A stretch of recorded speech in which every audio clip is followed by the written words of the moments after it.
신앙 고백하시겠습니다. 나는 전능하신 아버지 하나님 천지의 창조주를 믿습니다. 나는 그의 유일하신 아들 우리 주 예수 그리스도를 믿습니다.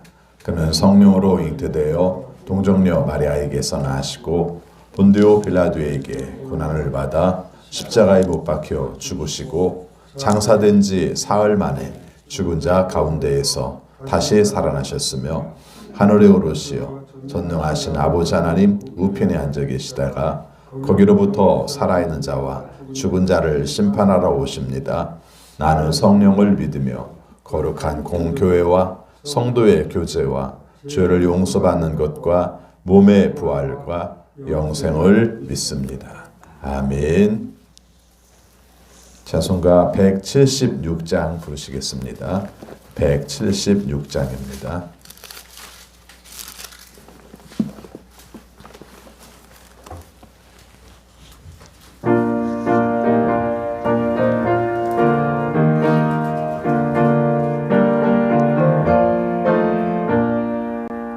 주 어느 때 다시 오실는지 아는 이가 없으니 등 밝히고 너는 깨어 있어 주를 반겨 맞으라. 주 안에서 우리 몸과 마음이 깨끗하게 되어서 주 예수님 다시 오실 때에 모두 기쁨으로 맞으라. 주 오늘에 다시 오신다면 부끄러움 없을까? 잘하였다 주님 칭찬하며 우리 맞아 주실까? 주 안에서 우리 몸과 마음이 깨끗하게 되어서 주 예수님 다시 오실 때에 모두 기쁨으로 맞으라. 주 예수님 맡겨주신 일에 모두 충성 다했나? 내 맘속에 확신 넘칠 때에 영원한 식 얻겠네. 주 안에서 우리 몸과 마음이 깨끗하게 되어서 주 예수님 다시 오실 때에 모두 기쁨으로 맞으라. 주 예수님 언제 오실는지 한밤에나 낮에나 늘 깨어서 주님 맞는 성도 주의 영광 보겠네. 주 안에서 우리 몸과 마음이 깨끗하게 되어서 주 예수님 다시 오실 때에 모두 기쁨으로 맞으라. 아멘. 하나님 말씀 베드로후서 3장 1절부터 9절까지 교독하겠습니다. 베드로후서 3장 1절입니다. 사랑하는 여러분, 나는 여러분에게 이 두 번째 편지를 쓰고 있습니다. 두 편지로 나는 여러분의 기억을 되살려서 여러분의 순수한 마음을 일깨우려고 합니다.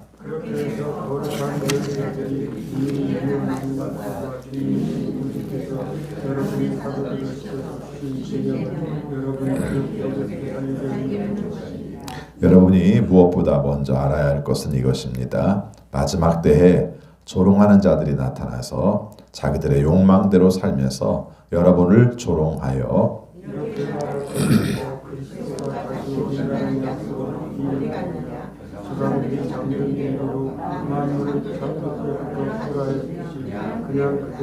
그들이 이렇게 말하는 것은 하나님의 말씀으로 하늘이 오랜 옛날부터 있었고 땅이 물에서 나와 물로 말미암아 형성되었다는 것과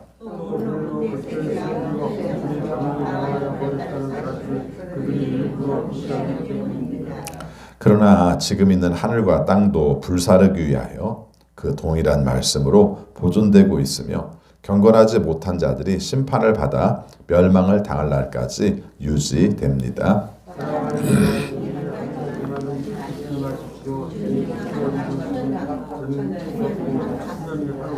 같이 있습니다. 어떤 이들이 생각하는 것과 같이 주님께서는 약속을 더디 지키시는 것이 아닙니다. 도리어 여러분을 위하여 오래 참으시는 것입니다. 하나님께서는 아무도 멸망하지 않고 모두 회개하는 데 이르기를 바라십니다. 아멘. 오늘도 주님의 말씀에 순종하심으로 형통하는 우리 모두가 되시기를 축원합니다. 요즘은 사람들이 자꾸 기억을 까먹어서 잊어버려서 문제라고 말을 많이 합니다. 근데 사실은 잊어버리는 건 적당히 은혜도 돼요. 우리들이 가지고 있는 고통과 고난들을 계속 다 기억하고 산다면, 순간순간 떠오른다면 그것도 참 힘든 일입니다. 그래서 잊어버리는 것도 괜찮습니다. 근데 오늘 말씀에서는요, 그보다 더 심각한 문제가 있습니다. 하나는 잊어버리지 말아야 될 것이 있고요. 또 한 가지는 이 기억을 하고 있는데 왜곡된 기억을 가지고 있는 겁니다. 오늘은 좀 그 말씀을 하려고 합니다. 왜곡된 기억. 여러분들도 그런 경우 있죠. 분명히 똑같이 봤는데 둘이 얘기하는 게 달라요. 그렇죠. 둘 중에 하나는 거짓말이죠. 근데 사실은 거짓말인 경우도 있고 또 하나는 기억하고 싶은 대로 기억하는 것도 있어요. 우리가 어떤 말들을 들어서 전할 때 보면은 처음에 했던 말과 그 다음에 전하는 말이 달라요. 왜 그러냐면은 거짓말을 하는 게 아니라 내 생각이 포함되는 거예요. 내 생각이. 그래서 들을 때 어떤 감정이나 느낌 이게 포함되면은 원래 처음 전한 사람의 말과 전할 때의 말이 달라지는 경우가 있어요. 그래서 이 기억이 왜곡되는 것이 오늘 우리의 삶 가운데서도 큰 문제죠.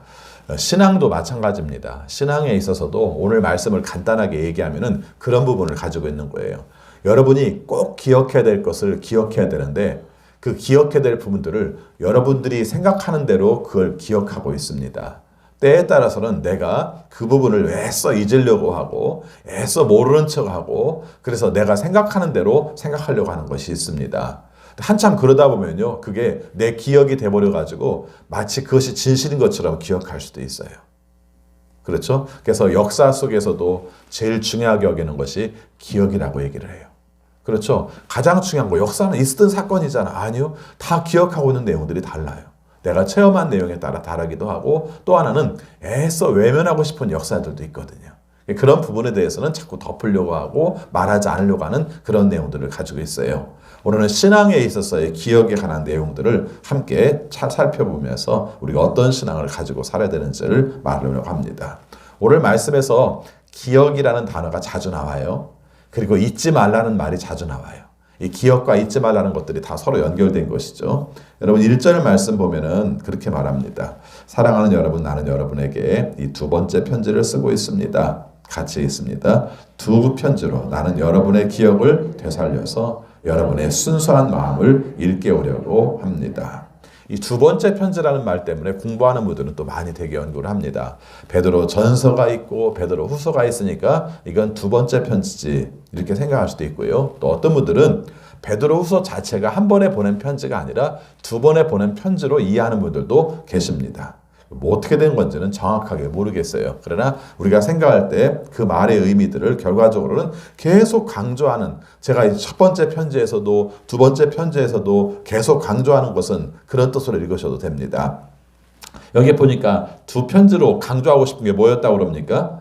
여러분의 기억을 되살려서 이렇게 말하죠. 기억을 어떤 기억이었을까 생각해 봅시다. 그리스도로부터 받은 은혜, 그리스도로 말미암아 받은 구원, 그리스도로 말미암아 우리가 살아갈 수 있도록 허락하신 내용, 이것들을 다시 기억하게 하라는 것입니다. 여러분 우리의 신앙 가운데서도 교회에서 성례식을 할 때 자꾸 강조하는 게 기억입니다. 여러분 보시면 알겠습니다만은 세례식을 할 때에도 세례 받는 사람한테만 초점을 맞추는 게 아니라 이미 세례를 받은 사람들한테도 그걸 기억하게 하는 겁니다. 여러분들도 저 자리에 섰던 적이 있으시죠? 하나님 앞에서 문답하고 여러분들의 신앙을 선언한 적이 있으시죠? 그 신앙을 다시 기억하세요. 그리고 하나님이 원하시는 뜻을 따라 처음 마음처럼 서도록 하십시오. 이 해중석에 앉아있는 사람들에게는 그런 의미를 꼭 전달을 하고 있습니다. 이번에 임직식 할 때는 제가 강조했던 내용 중에 하나가 다른 것들, 뭐 임직하는 분들에게도 중요하지만은 이미 임직을 받아서 직분을 감당한 사람들도 기억하게 하는 의미를 심어주려고 노력을 많이 했어요. 이게 왜 중요하냐면은 하나님 앞에서 내가 약속한 것, 하나님께서 우리에게 가르쳐 주신 것, 이걸 내가 지켜 살기 위해서는 기억을 잊어버려서는 안 되고요. 기억을 왜곡시켜서는 안 되기 때문에 이런 말을 하는 겁니다. 그러니까 이분들이 다 들은 내용이에요. 그런데 뭔가 좀 사는 삶이 온전하지 못한 거죠. 그냥 제가 가정에서 말한다면은 베드로 후서를 읽는 사람들이 오늘 이 말씀을 읽어야 되는 가장 큰 이유는 마치 주님이 안 오실 것처럼 살고 있는 거예요. 그렇죠? 마치 주님이 안 오실 것처럼. 이것은 여러 가지 나타날 수 있지만 하나는 쾌락적으로 현재적인 삶에 만족하면서 주님과는 관계없는 삶을 살고 있는 거예요. 그래서 이것을 떠오르게 하는 겁니다. 아니 그렇지 않아. 하나님의 심판은 있어. 분명히 있어. 이걸 잊어버리면 안 돼. 이것을 말하려고 말씀을 하는 것이죠. 그 다음에 강조하는 것이 여러분의 순수한 마음을 일깨우려고 합니다. 기억을 되살려서 순수한 마음을 일깨우려고 합니다. 그러니까 순수한 마음은 이런 뜻이에요. 어떤 뜻이냐면은 뭔가 섞이지 않은, 이단에 왜곡된 것들이 교리가 섞이지 않은 이런 말들을 하고 있는 것이죠. 그래서 아까 말씀드린 기억의 왜곡에는 딴 것이 섞임으로 말미암아 나중에 처음에는 잊어버리려고 했어요. 잊어버리려고 딴 기억을 가지고 있는 것처럼 하다가 나중에는 진짜 그것이 내 기억인 것처럼 돼버려서 온전한 것들을 다 잊어버린 상태, 이렇게 될 수 있기 때문에 이 부분들을 강조하는 겁니다. 여러분도 마찬가지예요. 재림에 관한 생각들 중에서도 몇 가지 생각들이 있을 겁니다. 주님이 빨리 오셨으면 좋겠다. 정말 내가 힘들고 어려워서 내 신앙을 지키는데 언제 변절될지 모르기 때문에 빨리 오셔서 변절되지 않았을 때 주님이 오셨으면 좋겠다. 이렇게 생각하는 사람도 있을 거고요. 재림에 관한 내용을 똑같이 배웠지만 어떤 사람들 입장 속에서는 그런 생각을 할 겁니다. 재림이 어떤 날이에요? 무서운 날로 생각을 하는 거죠. 죽는 날이니까. 여러분 똑같은 내용인데 기억하는 것에 따라 다르다니까요. 어떤 사람은 주님이 오시는 날이 복된 날이고 영광의 날이에요. 그렇게 기억을 하고 있는 거예요. 근데 어떤 사람들은 어떻게 생각합니까? 아이고 지구에 종말이 오고 그 다음에 나의 목숨이 다 끊기고 이 세상에서 사는 삶은 다 없어지고 하나님 나라 간다는 좋은 것은 다 기억하지 않고 이 세상에서의 집착 때문에 다 멸망의 날로 생각을 하는 거죠. 재림을. 그럼 그날이 좋겠어요? 안 좋지? 여러분 이것이 섞인 거예요.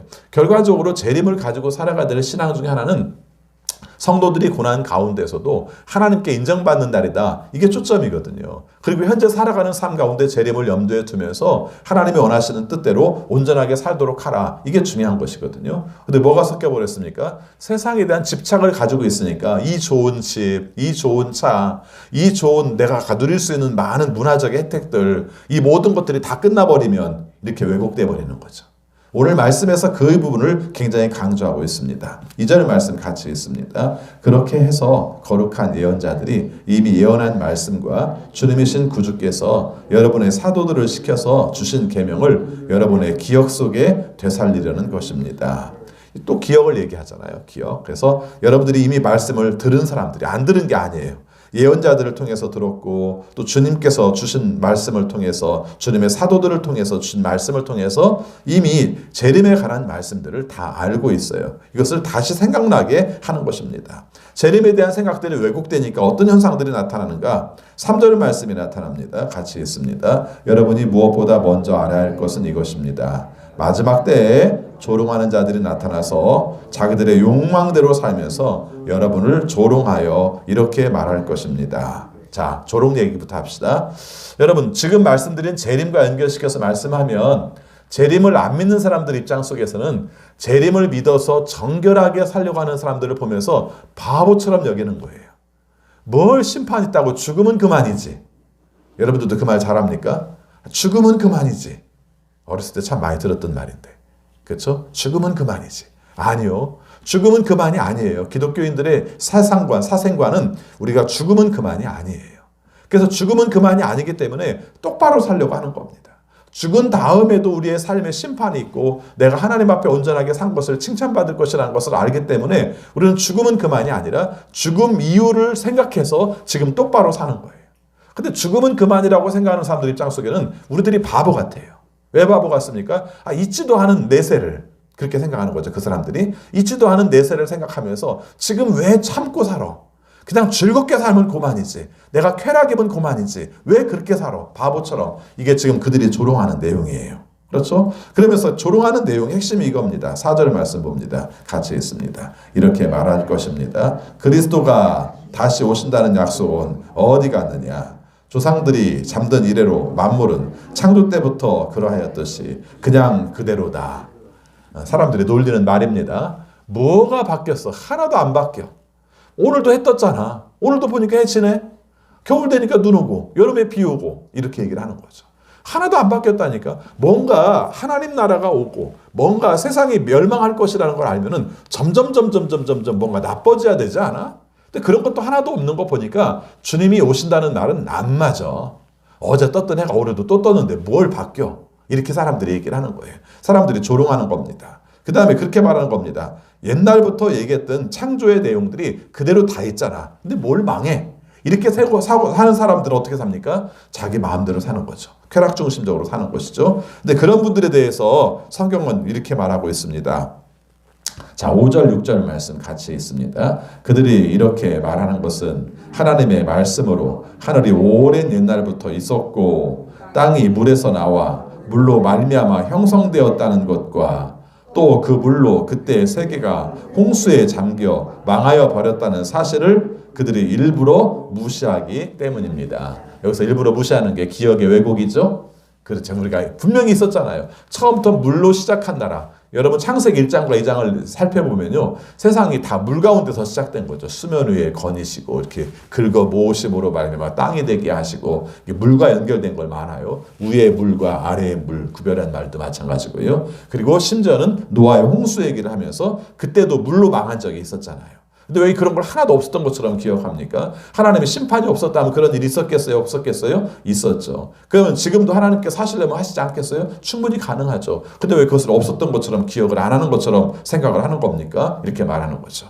여러분, 하나님께서 홍수를 멸망시키지 않는다고 말씀을 하셨어요. 그렇죠? 그러나 한 가지 생각하는 것은 뭡니까? 우리는 그것을 늘 기억하는 거죠. 홍수로는 멸망하시지 않지만, 물로는 멸망하지 않지만 하나님께서 심판하시던 것은 늘 기억하는 거죠. 무지개의 상징 속에 하나가 하나님께서 회복의 의미로 말씀하셨지만 그때 그런 홍수가 있었다는 것을 우리를 기억나게 하는 것이죠. 그래서 7절 말씀에서 우리가 멸망에 관한 이야기를 이렇게 말합니다. 7절 같이 읽습니다. 그러나 지금 있는 하늘과 땅도 불사르기 위하여 그 동일한 말씀으로 보존되고 있으며 경건하지 못한 자들이 심판을 받아 멸망당할 날까지 유지됩니다. 이렇게 말씀하죠. 그래서 결과적으로 하나님의 말씀에 의해서 심판이 있다. 여기서 보니까 뭘로 심판해요? 불사른다고 하는 거니까. 하늘과 땅을 불사른다고 하니까. 그래서 물로 만들어진 세상이 하나님께서 심판하실 때 물로 심판을 함으로 말미암아 고통을 받았던 것처럼 모든 것이 영구히 있을 거라고 생각하는 하늘과 땅이 불사르는 날이 올 것인데 그 기준이 뭐예요? 하나님 말씀이라는 거예요. 그렇죠? 하나님 말씀에 의해서 심판을 받을 것이다. 이걸 잊지 말도록 하라. 주님의 재림은 여러분이 이 땅에서 있고 여러분이 옆 땅에서 없어지는 게 아니에요. 사람들이 조롱한다고 없어지는 것이고 또 여러분들이 굳게 믿는다고 생기는 게 아니라 하나님의 말씀에 의해서 있는 것이고 하나님의 말씀에 따라서 우리는 지키는 것이다. 이렇게 말할 수 있죠. 여러분, 오늘 우리의 삶 가운데에서 재림의 신앙은 현재 똑바로 살게 하는 게 굉장히 목적이 커요. 그리고 현재의 고난을 잘 견디면서 그 소망을 갖게 하는 게 목적이 있어요. 그래서 우리가 재림이라는 말을 쓸 때는 늘 감당할 내용 중에 하나가 인내라는 게 있고요. 하나는 지금 삶 가운데에서 하나님께서 다르게 사는 것이 목적이다. 소망을 갖게 하는 것이 목적이다. 이걸 강조하고 있습니다. 그러면 이제 7절, 8절과 9절 말씀에서 왜 그러면 심판이 없는가? 왜 심판이 안 나타났는가? 이 부분을 굉장히 중요하게 해석을 했습니다. 하나는 뭐라고 표현했는가? 하나님의 시간과 우리의 시간이 다르다는 거예요. 그렇죠? 우리는 그냥 어떤 때는 막 1분 가지고 발을 동동거리기도 하고 또 뭐 며칠 먼저 태어났다고 막 자랑하기도 하고 이런 경우들 많지 않습니까? 뭘 조금 더 빨리 하면은 굉장히 대단한 것처럼 얘기하기도 하고 이렇게 말하는 겁니다. 근데 하나님의 시간과 우리의 시간은 어떻게 다르냐면은 1000년이 하루 같고 하루가 1000년 같다는 거예요. 여러분 생각해 보면 그렇잖아요. 여러분 우리가 살아오는 삶 가운데 굉장히 중요한 것들을 많이 여기고 사는 것 같습니다만은 365일이 길다면 길고 짧으면 짧은 시간이에요. 그렇죠? 근데 그 시간을 우리가 놓고 봤을 때 1년 전체에서 오늘 하루에 어떤 사건을 위해서 겪었던 한 5분의 기간은 길어요? 짧아요? 아주 짧죠. 그렇죠? 예, 365 곱하기 24 곱하기 거기다 60 그 중에서 5분으로 생각한다면 아주 짧을 수 있어요. 근데 한번 생각해 보시 바랍니다. 그 5분이 예를 들어서 막 차 한 대 치는 시간이 5분이었다고 생각합시다. 그러면은 그냥 똑같이 365 곱하기 14 곱하기 60분에 나눈 5로만큼의 시간만큼만 내가 고통스러운가요? 그건 아니죠. 예. 그건 잊어버릴 수 없는 사건이고요. 치명적인 사건이고요. 1년 중에서만이 아니라 정말 몇십 년 동안도 내 삶 가운데서 중요한 사건일 수도 있죠. 여러분, 왜 이 말씀을 드리냐면요. 우리가 생각할 때 하나님께서 중요하게 여기는 시간이 우리가 생각할 때 우리들의 삶과 우리들이 생각하는 시간과는 차원이 다르다는 거죠. 그래서 우리가 몇 분 더 많고 몇 시간 더 많고 몇 년 더 많고 그게 하나님의 생각하는 이렇게 생각하면 됩니다. 하나님의 하루가 우리의 1000년보다 더 길 수도 있다는 거예요. 뭘 표현한 말이에요? 영원을 표현한 말이에요. 영원. 그렇죠? 영원하신 그분에 비하면 우리의 존재의 시간들은 별것도 아닙니다. 근데 이걸 왜 종말과 재림과 연결시켜서 말씀을 하는가 하는 것인데 여기 9절에 답이 나와요. 강조하는 게 뭐냐면은 하나님이 참으시는 거라는 겁니다. 9절 같이 있습니다. 어떤 이들이 생각하는 것과 같이 주님께서는 약속을 더디 지키시는 것이 아닙니다. 자, 여기까지만 보겠습니다. 사실은 하나님이 약속을 더디 지키시는 것처럼 보이잖아요. 그렇지 않습니까? 우리가 생각할 때 종말이 온다고 말한 지가 언젠데. 더군다나 베드로 후서가 말하는 재림, 주님이 다시 오시는 날은 사실은 예수님이 십자가에 죽으시고 부활하신 다음부터 따진다면 시간으로 따지면 얼마나 되겠어요? 한 3, 40년. 3, 40년. 근데 안 온단 말이죠, 지금. 안 온단 말이죠. 왜 오신다고 해놓고 안 오세요? 3, 40년이 지났는데도 곧 오신다고 말했는데 이런 사고방식을 가지고 있으니까 야, 안 오시나 보다. 우리 아무렇게나 살자. 이렇게 말하는 겁니다. 근데 우리는 그 뒤로도 몇 년을 산 겁니까? 거의 2000년을 산 거죠. 그럼 우리는 어떻게 생각합니까? 더 그래. 우리의 삶 가운데 생각하니까 주님께서 오신다고 말씀하신 지가 벌써 2000년이 지났는데도 안 오시는 걸 보면은 안 오시려고 그러나 보지 이렇게 생각하는 거예요. 근데 그걸 뭐라고 표현했습니까? 아니, 주님께서 하루는 1000년 같고 1000년이 하루 같아. 이렇게 말씀한 내용이 그런 뜻입니다. 너희들이 생각할 때는 2000년이나 지났는데 안 오신다고 말할지 모르지? 아니, 하나님은 계획되어 있는 것이고 하나님께서는 그 내용들을 통해서 우리에게 심어주고 계시는 것이 계셔. 그래서 하나님의 시간과 우리의 시간을 똑같이 생각하지 마. 그래서 안 오시는 게 아니라 오셔. 그래서 어떤 분들은 이렇게 말합니다. 2000년이라고 말하지만 하나님한테는 이틀밖에 안 되는 거라고. 이런 식으로 말하면 그 말이 맞죠. 근데 그렇게 시간으로 계산하는 문제가 아니라 하나님께서 왜 그러신가가 그 다음에 나와요. 왜 하나님께서 오신다고 예수님이 오신다고 하신 말씀이 왜 더디 이루어지는가를 이렇게 말을 합니다. 9절 말씀 중간에 같이 있습니다. 도리어 여러분을 위하여 오래 참으시는 것입니다. 하나님께서는 아무도 멸망하지 않고 모두 회개하는 데 이르기를 바라십니다. 이 말이 답입니다. 오늘 말씀에서 강조하는 것은 재림이 더디 이루어지는 건 너도 구원하려고 그러는 거야. 이 말씀이에요. 잘 깨닫지 못하는 너도 어떤 계기를 통해서 복음의 전도를 받음으로 말미암아 깨달아서 하나님께 구원받게 하려고 재림이 더딘 거야. 이렇게 말씀을 한 겁니다. 자, 그런데 이제 뒤에 있는 말씀이 가끔 사람들한테 또 오해를 불러일으켜요. 사람들이 자기가 기억하고 싶은 대로 기억하는 성향이 있어요. 자, 거기 보면 하나님께서는 같이 있습니다. 하나님께서는 아무도 멸망하지 않고 모두 회개하는 데 이르기를 바라십니다. 이렇게 써 있으니까 이 말씀만 또 강조하는 사람들이 생겨요. 그러면 심판이 없다는 말이래요. 주님께서는 모두 다 멸망하지 않기를 바라신대요. 이렇게 말씀하니까 심판이 없다는 말이네요. 그럼 뭐 괜찮겠네요. 아니요. 그 뒤 문장도 생각해야죠. 뭐라고요? 회개하기를 바라시는 거죠. 예, 회개해서 돌아오기를 바라셔서 우리가 재림의 시간이 늦은 거지. 하나님은 모든 사람이 구원받기로 하는 것이지 한 명이라도 내가 떨어뜨려가지고 많이 떨어뜨려가지고 정말 알고만 내가 천국에 들여야지 하나님이 그러지는 않으신다는 뜻이에요. 내용으로 보면은 어떻게든지 구원을 받게 하고 때를 얻든지 못 얻든지 전하게 하고 듣게 하고 깨닫게 하고 그래서 회개하게 하고 그래서 하나님께서 그들을 심판하시지 않으려고 하는 거죠. 근데 안 돌아오면 어떻습니까? 재림은 역시 똑같이 심판으로 다올 수밖에 없다는 말씀입니다. 자, 오늘 말씀 몇 가지 특징적으로 말씀드렸습니다. 하나님께서 우리에게 주신 말씀을 왜곡하지 말고 제대로 들으십시오. 사람들은 참 묘해서 지금 말하는 것처럼 그런 방식으로 듣는 경우들이 참 많습니다. 하나님께서 하신 말씀의 원래 의미를 잘 생각하고 그걸 내 삶 가운데 잘 살피도록 하십시오. 재림의 원래 의미는 뭐예요? 현재의 고난을 겪으면서도 소망을 바라는 것이다. 그런 의미를 가지고 있고요. 또 한 가지는 현재의 삶 가운데서 하나님께서 원하시는 뜻대로 정신 바짝 차리고 미래를 대비하며 사는 것이다. 이걸 잊어버리지 말도록 하라. 거기다 뭐 자꾸 집어넣고 섞어가지고 재림 없다는 둥, 있어도 하나님은 다 구원하실 것이라는 것. 그래서 우리의 삶 속에 아무렇게나 살아도 우리는 구원받을 수 있다는 생각, 이거 다 잘못된 거다. 이렇게 말씀하는 거죠. 우리의 구원관이 이해하기 쉬우면서도 늘 오해하기 쉬운 것 중에 하나가 그거죠. 주님을 영접하는 구원을 받는다. 이 말씀이 성경에 나오잖아요. 주의 이름을 부른 자는 구원을 얻으리라. 이렇게 말했으니까. 근데 이 말씀만 붙들고 주의 뜻을 따라 사는 사람들은 하나님의 자녀답게 산다는 말씀들을 아무것도 아닌 것처럼 내쳐버리면 이건 우리가 말씀의 왜곡이고 기억의 왜곡인 거예요.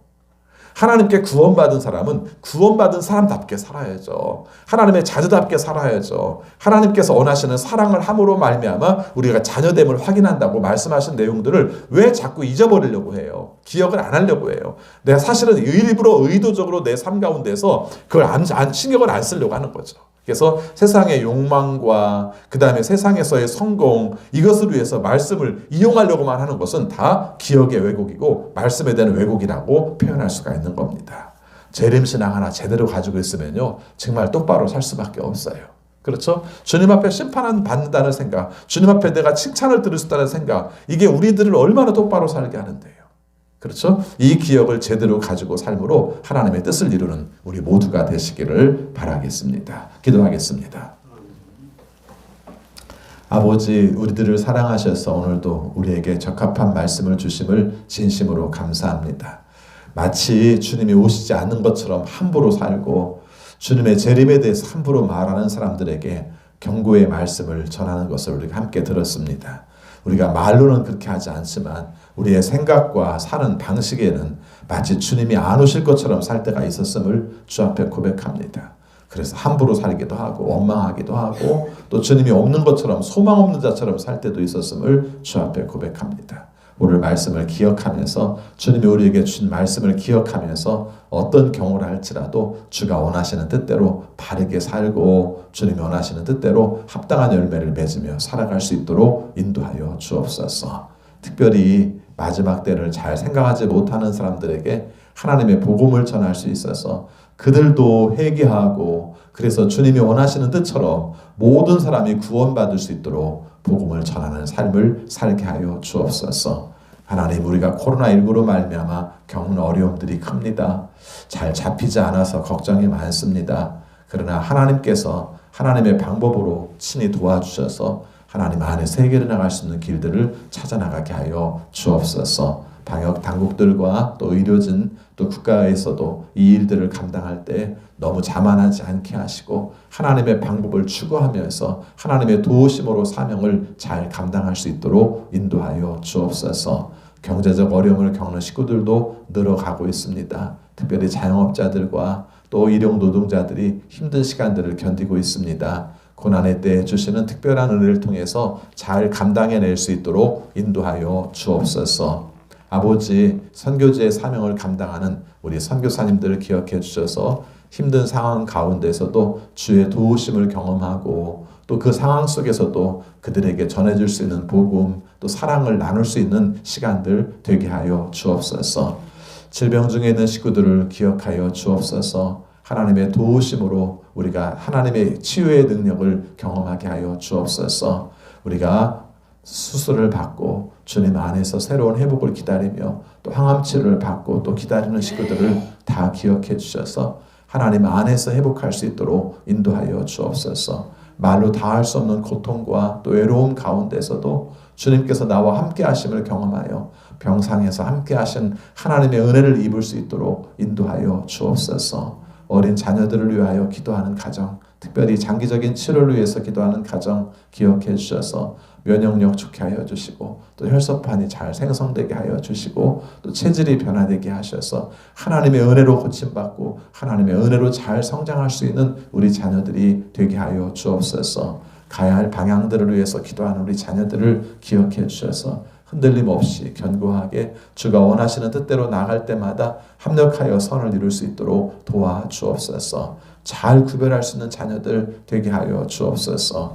한 해를 보내며 우리 자신들을 돌아보는 시간들을 갖습니다. 주님이 원하시는 뜻대로 사명을 다하여 충성된 종아소리 들을 수 있는 삶을 살아갈 수 있도록 인도하여 주옵소서. 특별히 우리의 성품을 잘 다스릴 수 있어서 주님이 원하시는 뜻대로 살 수 있어서 우리가 세상에서 소금과 빛으로서의 사명을 잘 감당할 수 있도록 인도하여 주옵소서. 오늘도 주의 말씀 의지하여 기도하는 주의 종들을 기억하여 주셔서 응답하여 주시고 또 하나님께서 만나 주셔서 하나님이 주시는 기쁨으로 살 수 있는 귀한 날 되게 하여 주옵소서. 예수 그리스도 이름으로 기도하옵나이다. 아멘. 하늘에 계신 우리 아버지의 이름을 거룩하게 하시며 아버지의 나라가 오게 하시며 아버지의 뜻이 하늘에서와 같이 땅에서도 이루어지게 하소서. 오늘 우리에게 일용할 양식을 주시고 우리가 우리에게 잘못한 사람을 용서하여 준 것 같이 우리 죄를 용서하여 주시고 우리를 시험에 빠지지 않게 하시고 악에서 구하소서. 나라와 권능과 영광이 영원히 아버지의 것입니다. 아멘. 계속 기도하시겠습니다.